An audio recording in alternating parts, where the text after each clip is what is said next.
Donny van de Beek akan menjajaki opsi-opsi yang ada pada jendela transfer musim panas ini karena bisa saja dia akan meninggalkan Manchester United. Pemain asal Belanda itu tiba di Manchester United pada tahun 2020 dengan banyak sambutan dan harapan setelah penampilannya yang mengesankan di Ajax, di mana ia membantu raksasa Eredivisie itu mencapai semifinal Liga Champions. Namun, cedera dan penampilan buruk membuat Van de Beek tidak pernah menjadi sosok penting bagi Setan Merah. Van de Beek awalnya kesulitan untuk tampil saat tiba di United. Dia dipinjamkan ke Everton pada Januari 2022, tetapi tetap saja gagal tampil mengesankan. Ketika Erik ten Hag tiba di United pada musim panas 2022, sepertinya karir Van de Beek di Inggris bisa dihidupkan kembali.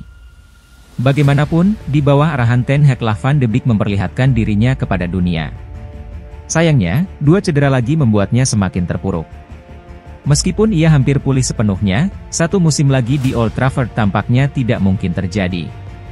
Menurut Fabrizio Romano, Donny van de Beek mungkin akan meninggalkan Old Trafford menjelang musim depan karena ia ingin bermain di tim di mana ia bisa menjadi pemain reguler di tim inti. Gelandang asal Belanda tersebut yang menjalani operasi lutut pada bulan Januari lalu, akan pulih sebelum pramusim dimulai dan akan mengevaluasi pilihannya dengan kemungkinan hengkang dari United.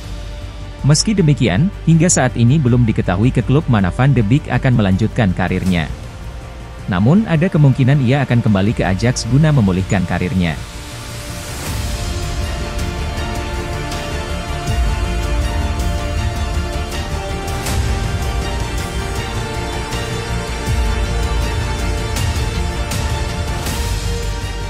Winger Manchester United Antony dituding melakukan kekerasan domestik, pengancaman, dan mencederai badan oleh mantan kekasihnya di Brasil.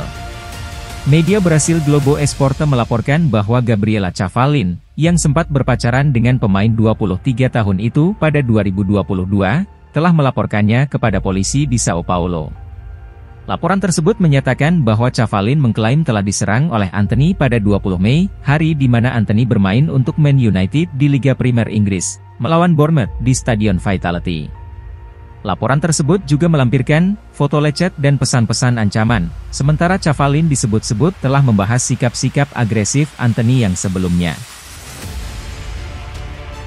Cavallin kini meminta para pihak berwajib Brasil untuk mengambil langkah perlindungan darurat, seiring proses pengumpulan barang bukti kasus. Globo Esporte menambahkan bahwa Antony berpacaran dengannya selama 2022. Cavallin sempat mengumumkan di media sosial pada Juni 2022 bahwa ia mengalami keguguran saat ia sedang mengandung anak pertama mereka. Pihak Antony, perwakilannya, atau Manchester United belum memberikan keterangan.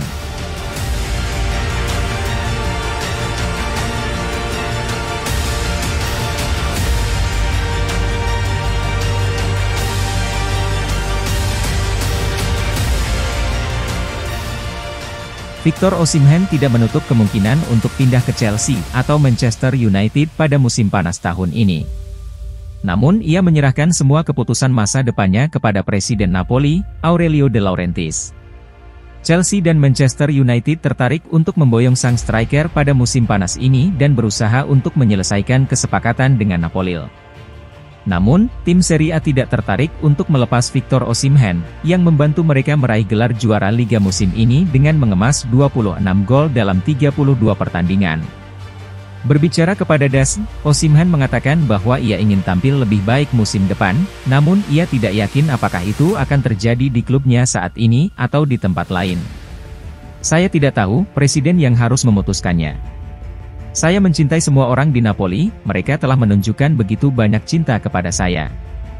Bagi saya tidak keberatan, presiden yang memutuskan, dan saya hanya akan mengikuti arus. Perasaan yang luar biasa bagi saya. Saya memenangkan Scudetto, yang merupakan hal terpenting dalam karir saya sejauh ini. Saya berterima kasih kepada Tuhan untuk musim ini, untuk rekan setim saya, keluarga saya, untuk para pendukung Neapolitan, dan mereka pantas mendapatkan semua ini. Musim ini sangat luar biasa bagi saya, rekan-rekan setim dan para pendukung Neapolitan.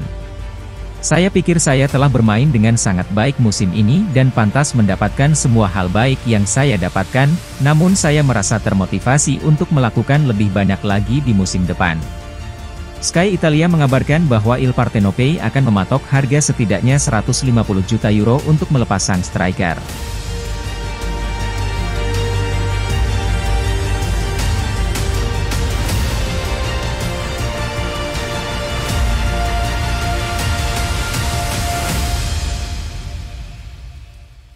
Manchester United dikabarkan sedang merencanakan sebuah langkah yang mengejutkan untuk mendatangkan bintang Real Madrid, Eduardo Camavinga. The Red Devils melihat pemain asal Perancis tersebut sangat cocok dengan gaya permainan Erik ten Hag dan siap untuk mengeluarkan dana besar. Seperti kabar yang dilansir dari El Nacional, Manchester United siap untuk mengajukan penawaran senilai 150 juta euro untuk mendatangkan Eduardo Camavinga pada musim panas ini. Mereka melihat sang gelandang sebagai bagian yang hilang di Old Trafford dan ingin membujuknya untuk hengkang dari Santiago Bernabeu. Laporan tersebut mengklaim bahwa Presiden Real Madrid, Florentino Perez, telah mengetahui adanya tawaran tersebut dan telah mendiskusikannya dengan para direksi. Manajer Carlo Ancelotti, bagaimanapun, tidak akan menyukai hal tersebut. Dia telah melabeli pemain muda asal Perancis itu sebagai pemain yang tak tersentuh dalam skuadnya bersama dengan Luka Modric dan Toni Kroos. Dia tak tersentuh, seperti Kroos dan Modric, ujar Ancelotti kepada Marca. Camavinga bermain dalam 37 pertandingan di La Liga musim ini dan merupakan bagian penting dari rencana Ancelotti. Eduardo Camavinga merupakan salah satu pemain kunci di Real Madrid musim ini, namun sering dimainkan di luar posisi favoritnya. Ancelotti memainkannya sebagai bek kiri dalam 17 pertandingan musim ini, saat timnya tidak bisa memainkan David Alaba dan Ferland Mendy karena cedera. Ia mengambil keuntungan dari waktu yang ia miliki untuk bermain sebagai seorang bek sayap guna meningkatkan kemampuannya. Ia masih sangat muda dan ia harus mematangkan pengalaman serta pengetahuan taktisnya. Secara teknis, dia tidak perlu belajar lagi dan, secara fisik, dia memiliki mesin Ferrari, bukan seperti Fiat 500, kata Ancelotti kepada Goal. Dia telah mengejutkan kami semua sebagai bek kiri. Saya sangat menyukainya. Alaba akan kembali pada hari Minggu, kita lihat saja nanti. Tim tidak terlalu menderita di belakang karena ia bekerja dengan baik. Ia hanya bermain sangat sedikit di posisi ini, tetapi ia menciptakan banyak bahaya di lapangan lawan. Dan ia juga memiliki pekerjaan defensif. Dia tidak menyukainya, tetapi kami menyukainya.